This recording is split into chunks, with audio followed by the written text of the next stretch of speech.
que además donde van a participar distintas células y mediadores de la inflamación que condicionan, pues, o están condicionadas en parte por factores genéticos, por una hiperrespuesta bronquial, una obstrucción variable del flujo, tanto total o parcial, y en este caso también puede ser medicamentoso o espontáneo. Básicamente las causas que también vamos a ver, ¿no? Y lo más importante es que se va a manifestar con síntomas respiratorios variables, ¿no?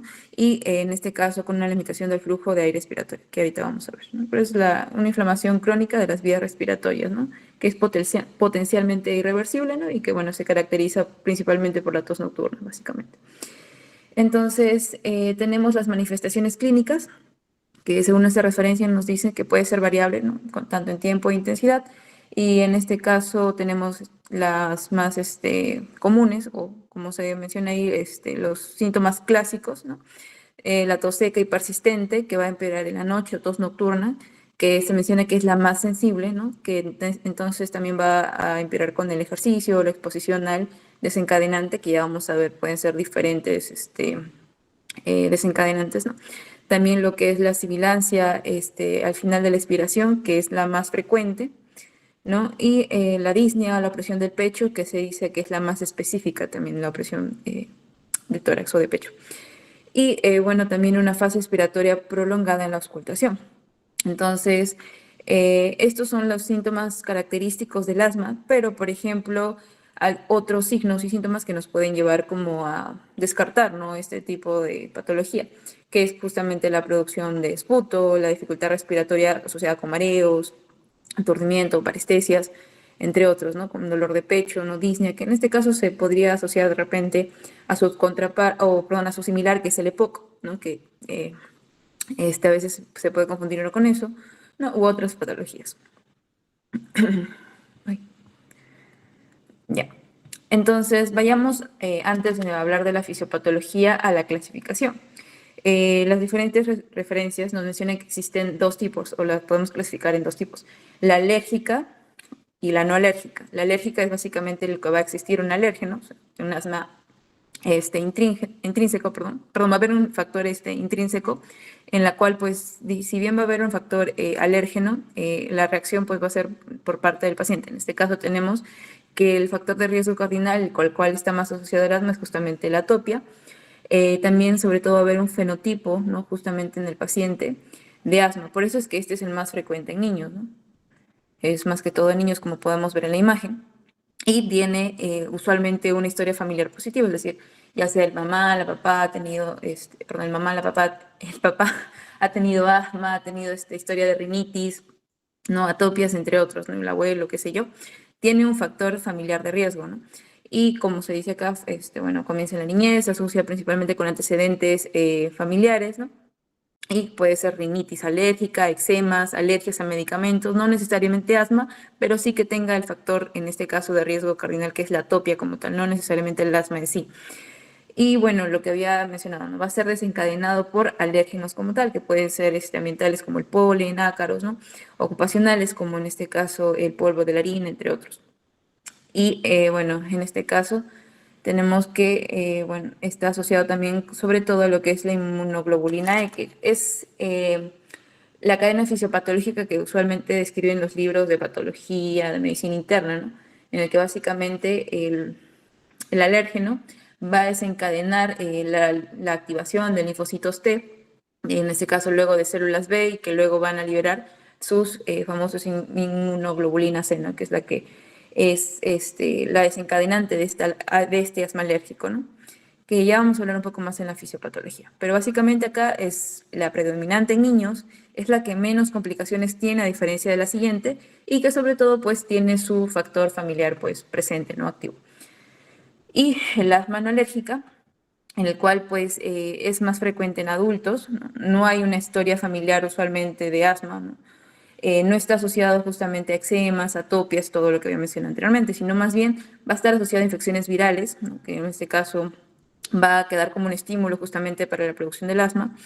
Acá lo que más resaltan la literatura justamente es la exposición a tabaco, a humo de madera, a solventes, ¿no? A factores tóxicos que en este caso van a causar una liberación crónica justamente de interleucinas, ¿no? Que van a estar pues desencadenando justamente eso, ¿no? Se mencionaba sobre todo la interleucina 5 y la interleucina 13, ¿no?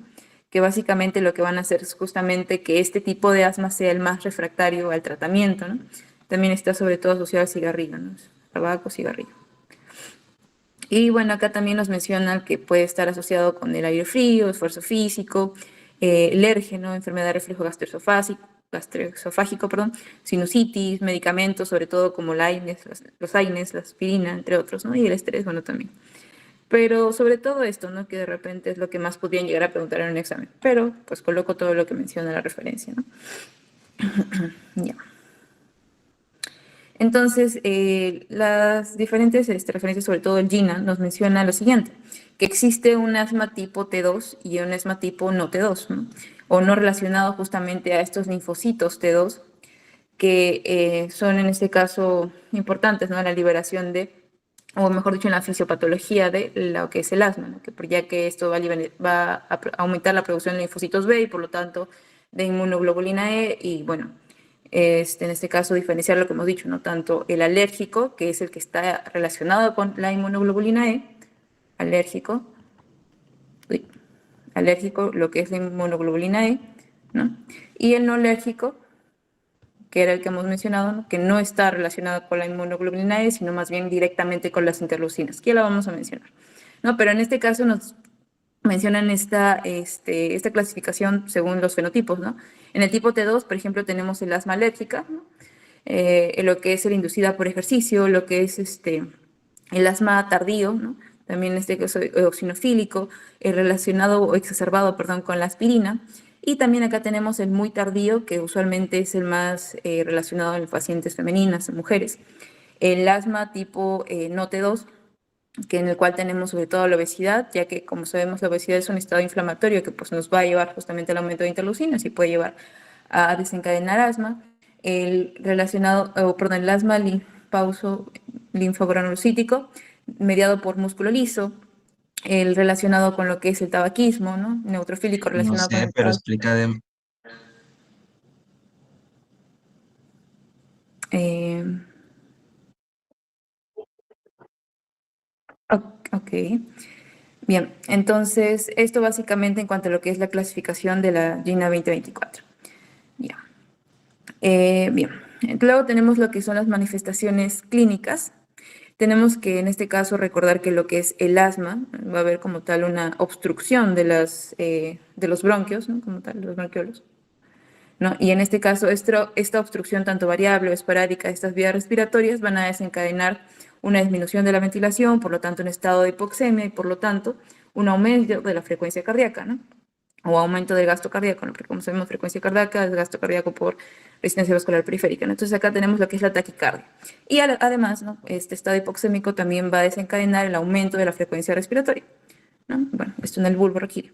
Y luego tenemos que esta obstrucción también nos va a llevar a que durante la inspiración exista una presión pleural positiva, ¿no? O sea, aumenta la presión, y esto pues obstruye las vías aéreas y pueda llevar justamente a que se atrape gas y en este caso desencadene lo que es tanto lo que es tirajes respiratorios o lo que es la musculatura accesoria, que ya lo conocemos, lo que es la disnea, lo que es la presión del pecho, justamente por esta contracción rápida y forzosa de estos músculos, ¿no?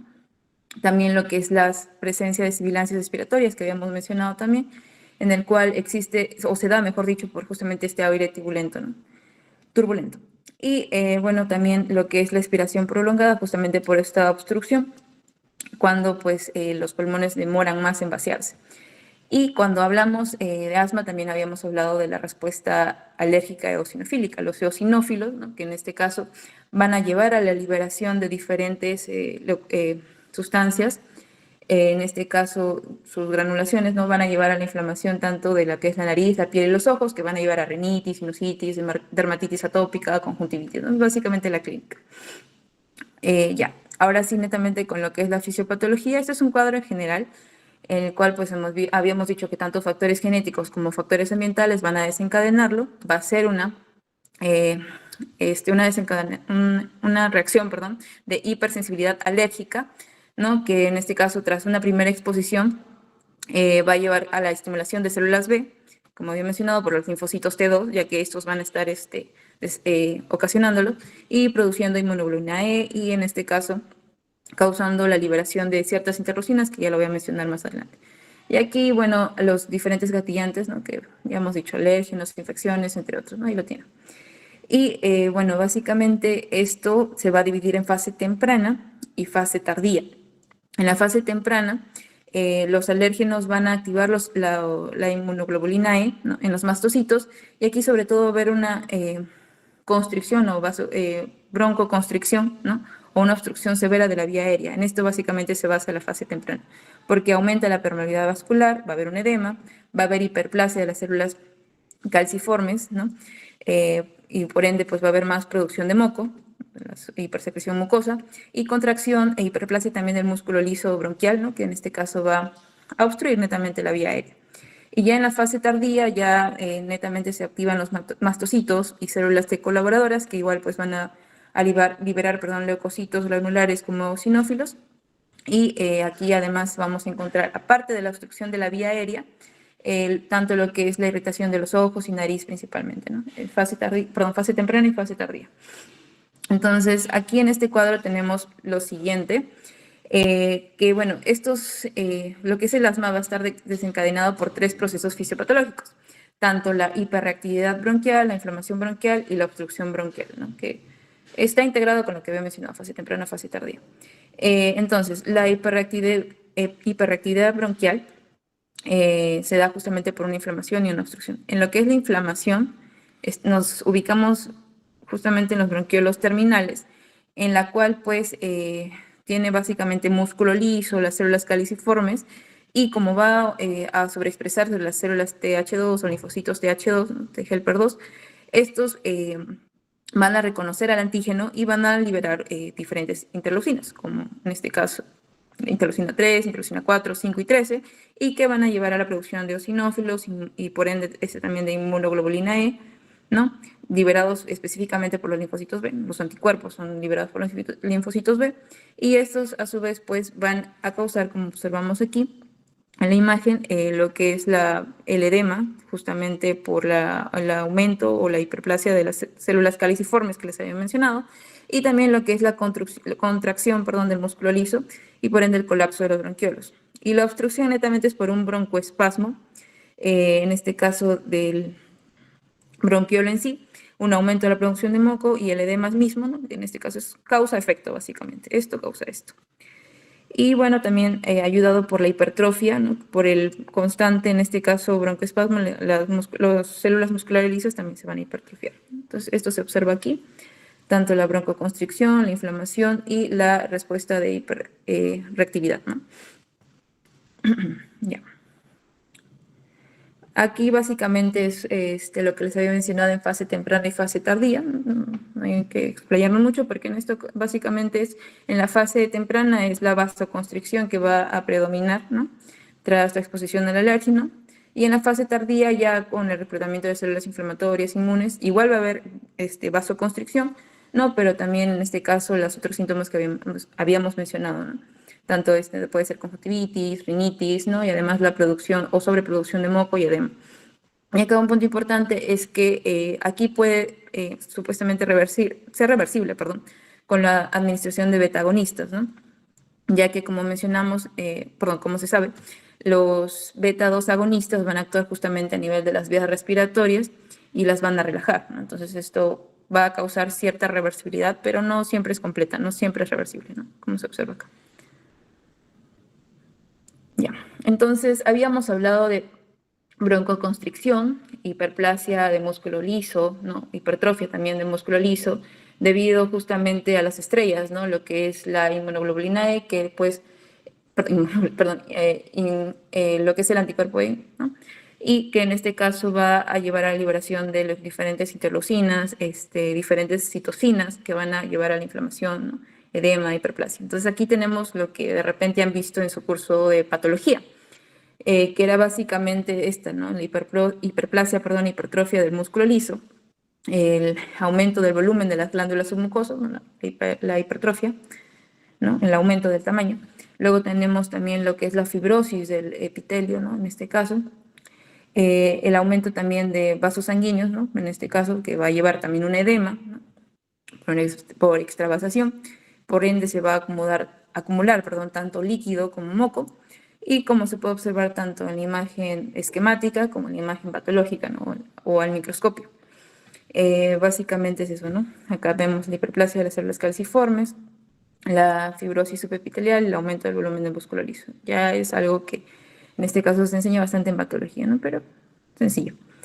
Bien, entonces ya hablamos de la clínica, de la clasificación y en este caso incluso de lo que es lo que se va a observar al microscopio, ¿no? En base a la fisiopatología.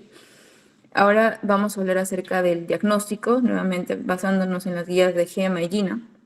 En este caso tenemos el de GEMA, que en realidad es el que más se usa, al menos he visto yo para los exámenes, ¿no? Y bueno, en este caso el GEMA nos dice lo siguiente, que tenemos que hacer lo que es una prueba de función pulmonar con espirometría, en este caso la prueba broncodilatadora, en la cual vamos a tener que tener el índice, el llamado, mejor dicho, índice de Tifnau, y que es el índice de Tifneu. Básicamente es la división entre lo que es el volumen expiratorio forzado en el primer segundo entre la capacidad vital forzada, ¿no?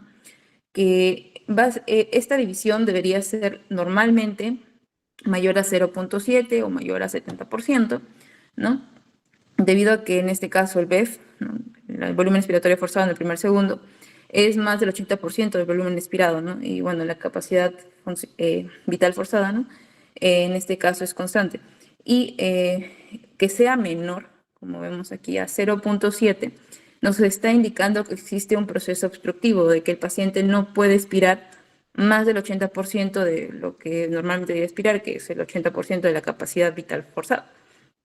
Entonces, esto pues justamente nos tiene que llevar a pensar en un proceso obstructivo. Como había mencionado en algún momento, asma es lo más característico de lo que estamos hablando ahora, pero por ejemplo su similar es el EPOC, porque ese también es un proceso obstructivo, pero tenemos que aprender a diferenciarlo, ¿no? Justamente.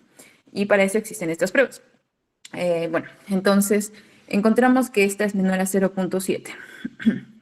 Luego tenemos que realizar, según el GEMA, una prueba de respuesta broncodilatadora positiva. Ya ahí más adelante mencionan con qué dosis, de qué medicamentos, pero básicamente con SABA, ¿no?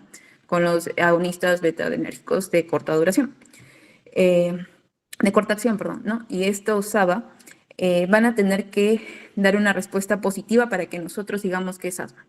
¿Y qué quiere decir que sea una respuesta positiva? Que haya en este caso una variación de más de 12% del volumen expiratorio forzado, ¿no? Que ya hay una fórmula que vamos a mencionar, o que se haya variado en más de 200 ml, o que pues haya variado en más del 10% del valor teórico de la capacidad vital forzada, ¿no? En este caso, eso nos indicaría esta variación significativa, nos diría es asma. Estos números son importantes porque en realidad vienen en exámenes, ¿no? Y los mencionan las diferentes guías actualizadas. Por otro lado, tenemos que si esta es negativa, es decir, ha sido menor a 12%, menor a 200 mililitros, menor a 10%, detente, hay que hacer otra prueba más para pues, descartar, ¿no? Entonces tenemos que, Yema nos dice que hagamos la prueba de fracción expirada de óxido nítrico. El óxido nítrico es un componente que se está produciendo por células inflamatorias. Entonces, si es asma, en este caso va a estar aumentado. Por eso dice que si es más de 40 partes por billón, no, si es asma. Pero si no, vuelta a otra prueba.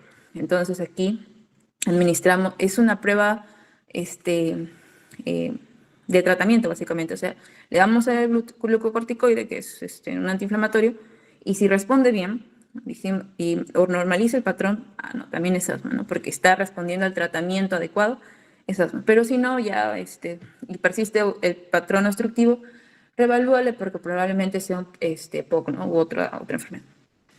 Esto siempre y cuando nos encontremos en un patrón obstructivo.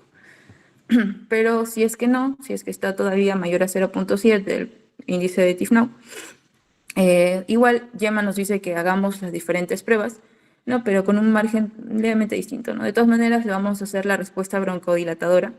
Y si esta sale positiva, igual decimos es asma, ¿no?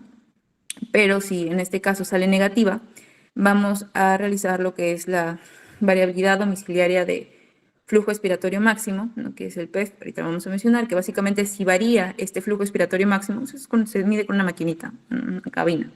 Pero si esta variabilidad es alta, ¿no? O sea, ha tenido una variación de más de 20%, también decimos es asma, porque como habíamos mencionado, al nosotros agregarle, porque acá ha habido un broncodilatador de promedio o de antecedente, por así decirlo, le hemos administrado un broncodilatador. Y esta variabilidad de PEF ha aumentado, decimos es asma, porque ha reversido con este broncodilatador. También le podemos realizar lo que es la prueba de óxido nítrico o la fracción expirada de óxido nítrico, nuevamente si este es más de 40 partes por billón, asma. Y la prueba de broncoconstricción, bueno, que en realidad es un poquito controversial, ¿no? Que en la cual le vamos a dar antimuscarínicos, perdón, muscarínicos en este caso, y si este es positivo, o sea, si constriñe las vías bronquiales, pues es asma, si no, igual revalúalo, ¿no? Pero esta no es recomendable en realidad, pero lo menciono porque ahí lo colocan en la guía, ¿bien? Ya, eso a grandes rasgos, pero como de repente no sé si le han pasado las diapositivas para que ya lo han ido revisando, aquí tenemos un poquito más a detalle, ¿no? Bueno, hay que tratar de avanzar. Entonces, habíamos hablado de la prueba de reversibilidad o broncodilatación. Entonces, ya les había dicho, vamos a usar el SABA, específicamente salbutamol. 4 inhalaciones de 100 microgramos, ¿no? ¿No? O 4 POF directamente, 4 POF.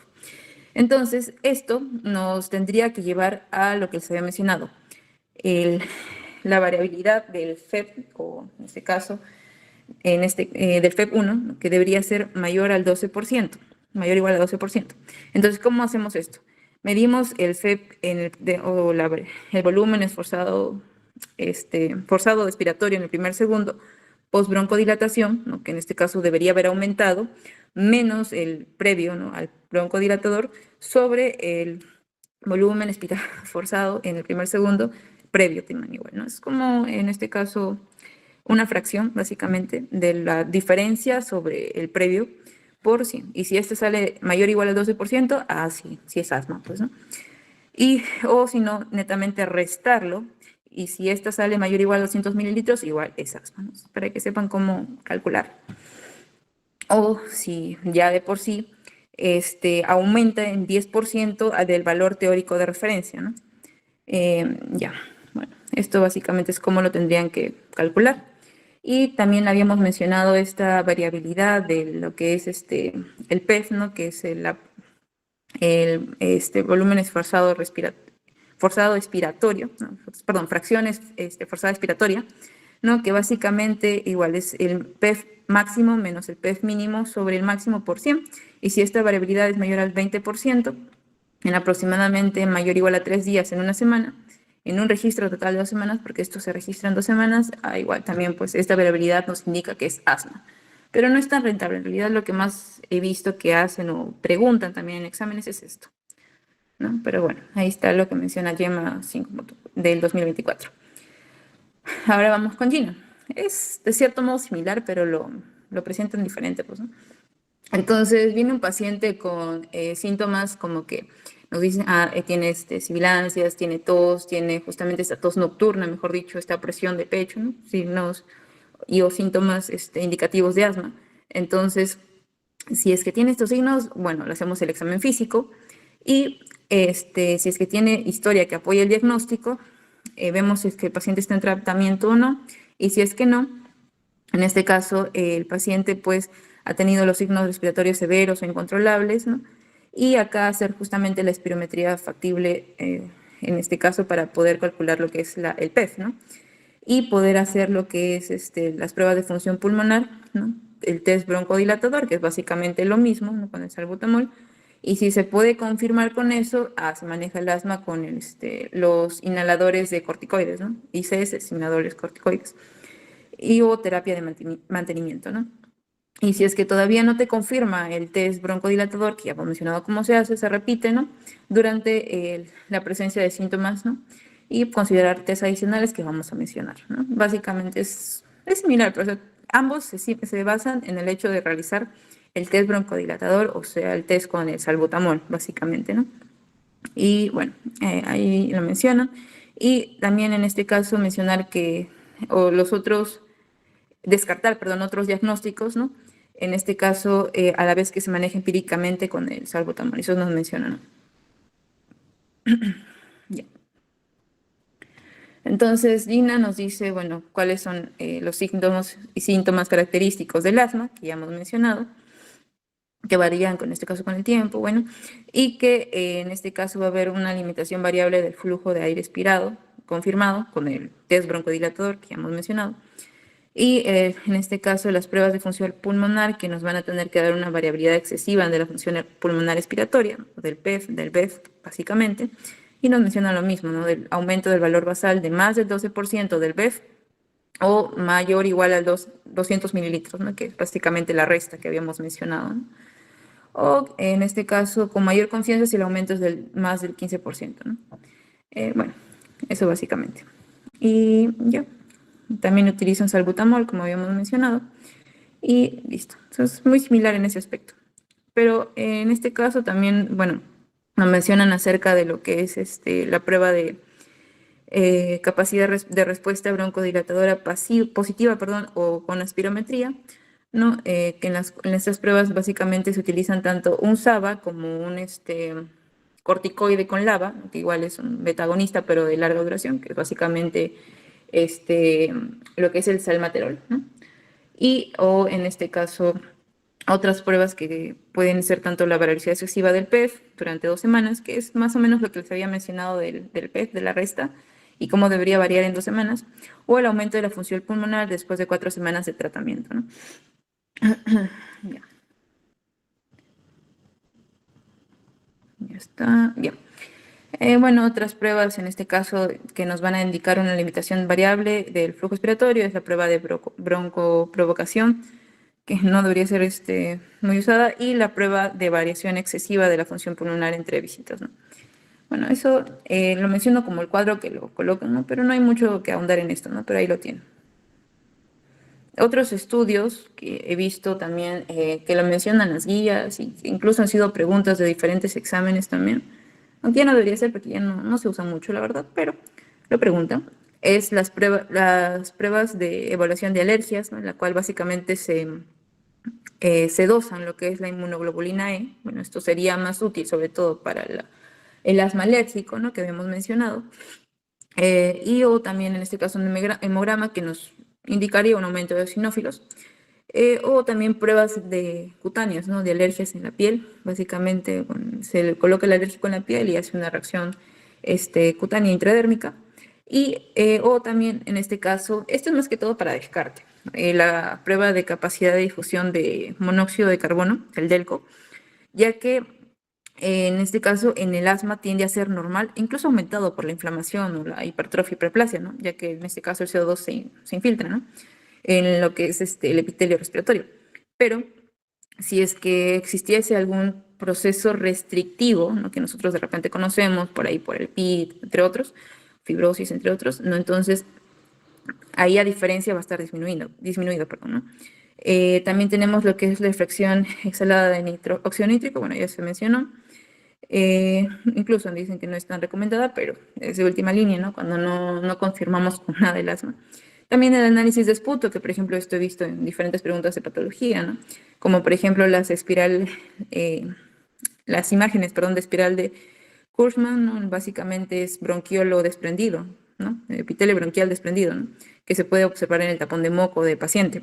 O también los cristales de Charcot-Leyden, que básicamente es un proceso inflamatorio, ¿no? Como son cristales, en lo que es el epitelio como tal, ¿no? Se le hace un hisopado, una extracción, perdón, y bueno, en este caso se puede observar eso. O también cuerpos de creola, que son células epiteliales descamadas, ¿no? Y en los estudios de imagen, pues no se recomiendan, ya que no vamos a observar nada como tal. Y listo. Ya, eso fue la parte de diagnóstico. Espero que haya quedado claro, y si no, pues después o más adelante, pues pueden hacer las preguntas. Respecto ahora al tratamiento, tenemos igual tanto GINA como YEMA. Entonces aquí vamos a iniciar con el GINA, el cual nos dice en su actual guía que se tiene que hacer una evaluación, un ajuste y revisión. O sea, es personalizada en cada paciente. Tenemos que seguir estos tres pasos, ¿no?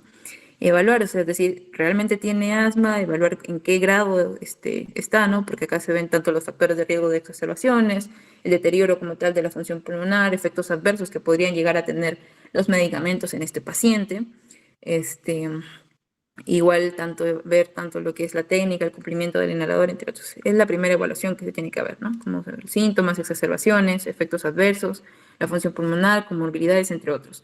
Luego tenemos que, bueno, una vez indicado el tratamiento, en este caso, ajustar, ver si en este caso el manejo del paciente es adecuado a base de todas las valoraciones que se había hecho, ¿no?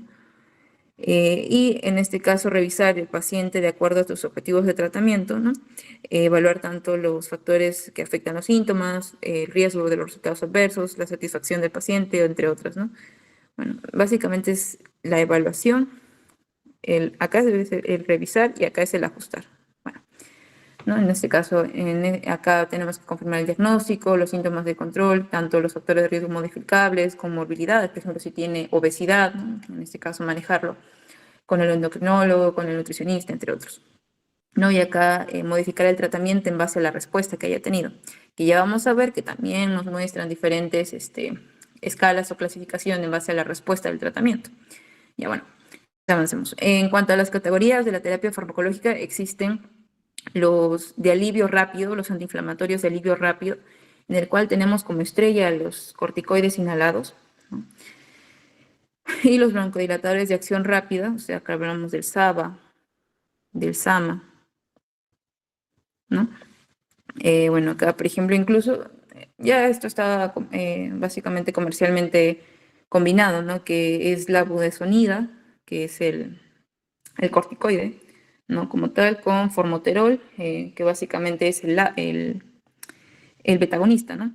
O otros medicamentos como el beclometasona o el ICS salbutamol, ¿no? Que ese es el SABA y el corticoide.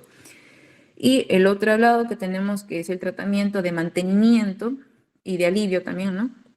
Que básicamente en el cual sí, también tenemos los corticoides, pero aquí ya tenemos los de a largo plazo, ¿no? Los LABA, LAMA como tal. El formoterol, que bueno, básicamente el formoterol es un LABA, ¿no? Como tal es un LABA, ¿no? Y bueno, acá también hablamos de bueno, acá están los LABA, ¿no? Y en este caso los SABA, ¿no? Que también podrían llegar a usarse en de mantenimiento como tal. Pero básicamente aquí lo que nos dicen que existe una terapia de rescate o antiinflamatorio de alivio rápido y otro que el cual pues es el de mantenimiento. Ya vamos a ver según las escalas, ¿eh? Y bueno, justamente estos de alivio rápido es en exacerbaciones severas, tanto en el paso 1 y 2, que ya lo vamos a ver. También nos hablan de diferentes caminos, ¿no? El GINA nos habla de caminos o tracks. El camino 1, que es el aliviador, básicamente constituye el uso de inhaladores con corticoides a dosis bajas y formoterol, que hemos dicho que es un LABA, y el camino 2, que es un aliviador con agonistas betradinérgicos de acción rápida, o también la combinación de este agonista o salbutamol rápidamente con corticoides, ¿no? Según sea necesario. En el camino 1, este es el camino o enfoque preferido por el GINA, ya que en este caso estas dosis de glucocorticoide con formoterol, ¿no?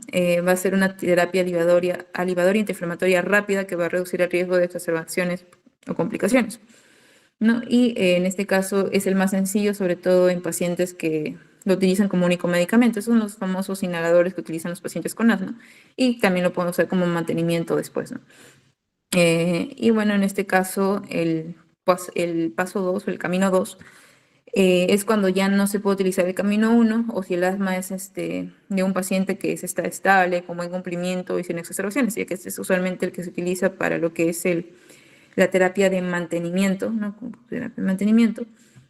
Y bueno, acá sobre todo se basa en este caso en el paso 1, si es que el paciente toma junto tanto el SABA como el corticoide, ¿no? Para aliviar los síntomas, o en el paso 2 o 5 que utiliza solamente el salbutamol o el SABA, o también con una combinación con corticoides, ¿no? Igual para aliviar los síntomas, ¿no? Eso básicamente nos dice. Ya. En cuanto al GINA, igual, hablando del del camino 1, hablando de el control de las preferido y el alivio, ¿no? Justamente se usa lo que son los corticoides y el formoterol, ¿no? Que habíamos mencionado a grandes rasgos. Entonces tenemos lo siguiente.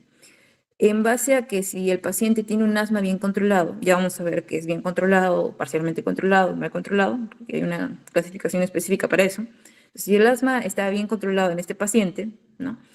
Se pueden usar netamente el paso 1 y 2. O sea, acá vamos a hacer el uso de corticoides a dosis bajas, que es la budesonida, con formoterol. Esto ya viene en un solo inhalador, ¿no? Tanto 1 y 2. Pero por otro lado, si es que el paciente está parcialmente controlado, perdón, usamos el paso 3, en el cual básicamente utilizamos tanto corticoides a dosis bajas con formoterol programado o en este caso con formoterol a necesidad, ¿no? O sea, en este caso, esto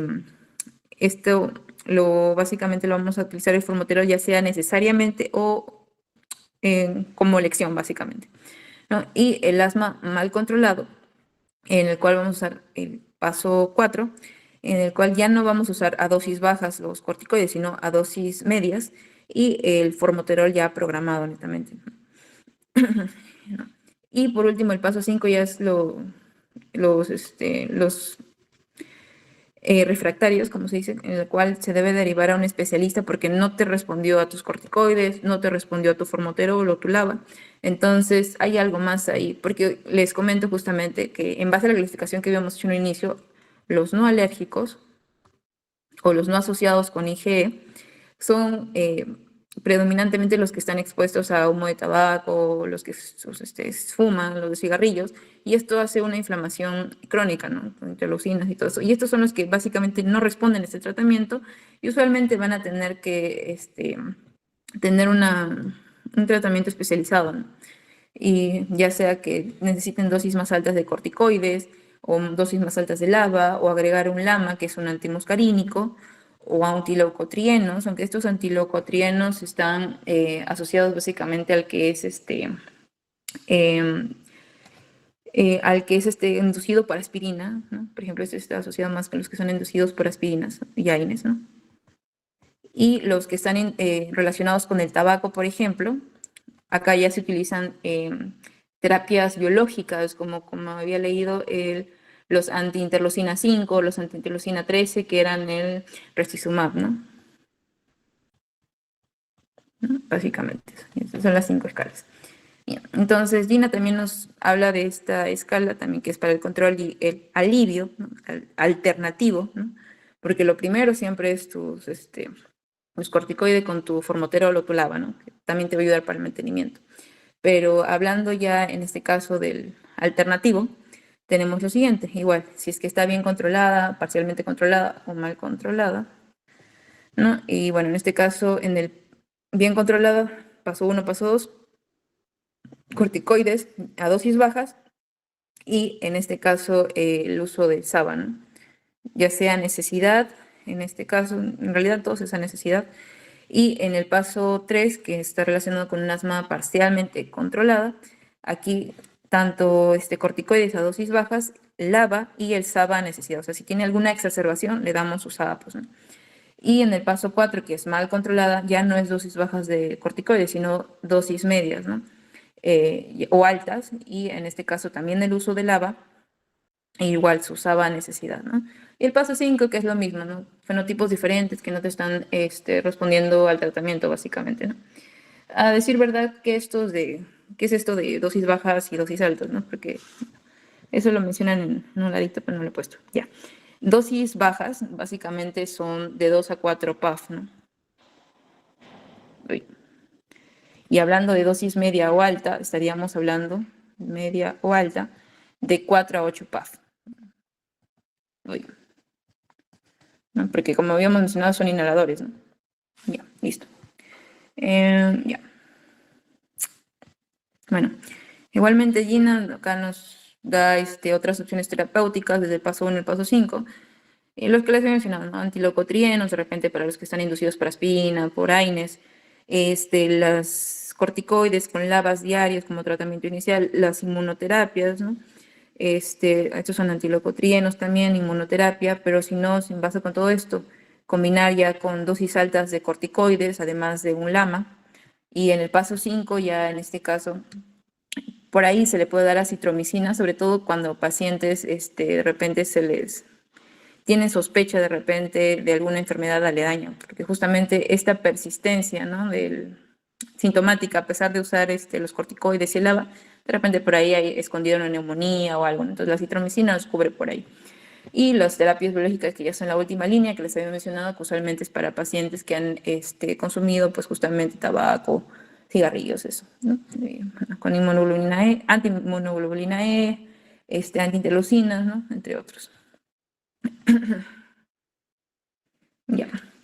Y bueno, en este caso, este cuadro también nos menciona algo similar, ¿no? Desde los síntomas más persistentes hasta síntomas un poquito más sobrellevaderos, ¿no? Síntomas diarios, despierta por las noches una vez por semana o más, y la función pulmonar baja o exacerbaciones recientes. Si es que sí, del primer camino justamente es el corticoide a dosis media con formoterol, ¿no?, como mantenimiento y alivio. Y si es que el paciente tiene síntomas la mayoría de los días, más no todos los días, pues no todos los días de la semana, despierta por las noches una vez por semana o más, y una función pulmonar baja, pero no una exacerbación reciente, acá ya hablaríamos de corticoides o dosis bajas y con el formoterol, pues, ¿no? Y si es que ya está más controlado, tiene menos de 3 a 5 días a la semana de exacerbaciones con función pulmonar normal, acá su corticoide a dosis baja y formoterol a necesidad, ¿no?, de mantenimiento a necesidad, ¿no? Y acá en base a los pasos, ¿no?, desde el 1 hasta el 4. Gina tiene sus escalas un poquito más complicadas, ¿no?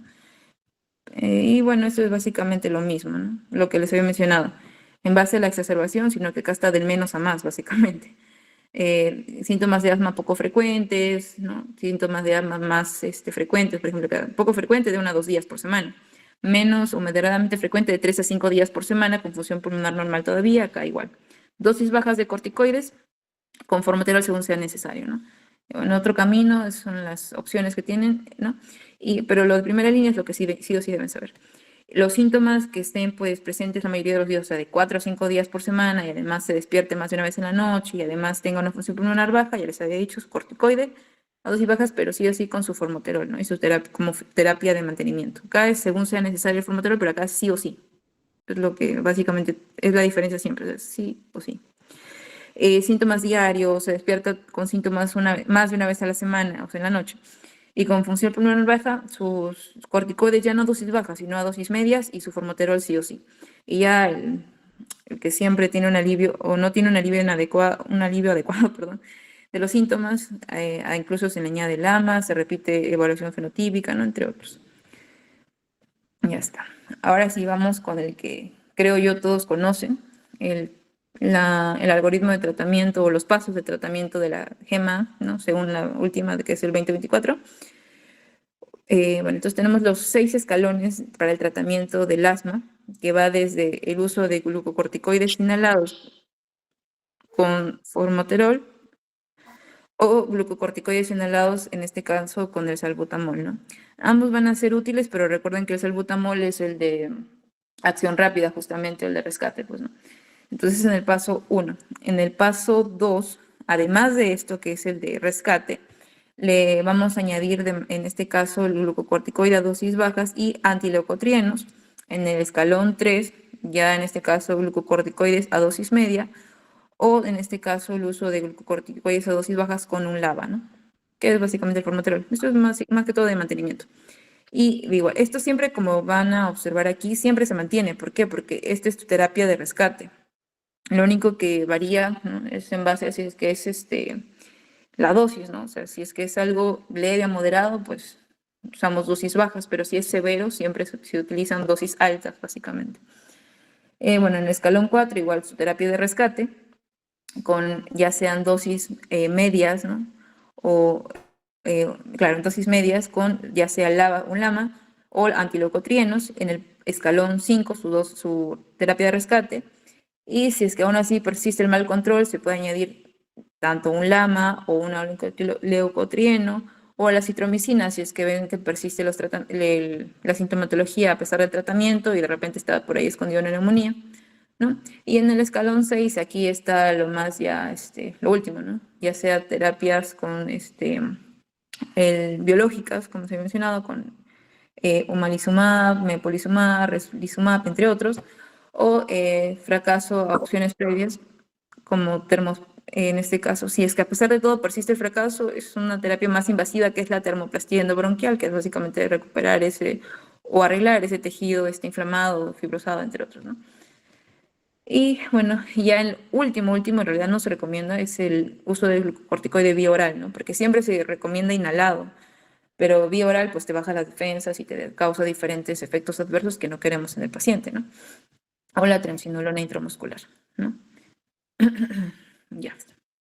Entonces, habiendo hablado de los escalones, también tenemos que saber que existen diferentes grados de severidad de asma, y esto también es muy preguntado en los exámenes. Esto nos lo da esta directriz del Programa Nacional de Educación y Prevención del Asma, ¿no? Y en el cual tenemos lo siguiente: existe tanto el intermitente como el persistente, leve, moderado y grave. El intermitente nos habla de que el FEP, o el volumen expiratorio forzado, en el primer segundo, es más del 80%, mayor o igual al 80%. Las cruces diurnas son de menor o igual a 2 por semana. Crisis nocturnas durante el mes son menor o igual a 2. Intercrisis 2 por año, menos de 2 por año. No tiene interferencia con la actividad diaria y pues usa el sábado menos igual a 2 días por semana, ¿no? Pero esto es importante porque estos son los parámetros que usualmente nos dan las crisis diurnas y crisis nocturnas. Pero si es una persistente leve, igual su FEP va a estar todavía en el límite mayor o igual al 80%. Pero las crisis van a aumentar, va a tener más de 2 crisis diurnas, perdón, más de 2 crisis por semana, más de 3 a 4 crisis por mes en la noche, y ya va a tener cierta limitación en lo que es su actividad diaria, ¿no? Aunque es mínima, pero va a tener cierta limitación. Y bueno, el uso de sábado de más de 3 días por semana, ¿no? En el caso de la moderada, aquí como ven ya disminuye el BEF en primer segundo. Aquí las crisis ya son diarias, ¿no? Pero las crisis nocturnas no son todos los días, o sea, va a ser más de una crisis nocturna por semana, a diferencia que aquí está de 3 a 4 por mes, pero acá va a haber más de una por semana, pero no son diarias, a diferencia del grave. Aquí sí tiene todas las noches, tiene crisis, y además sus crisis diurnas duran durante todo el día, y acá sobre todo el BEF1 está por debajo del 60%, ¿no? Y bueno, básicamente esto le va a dar tanto una limitación moderada a una limitación extrema al paciente.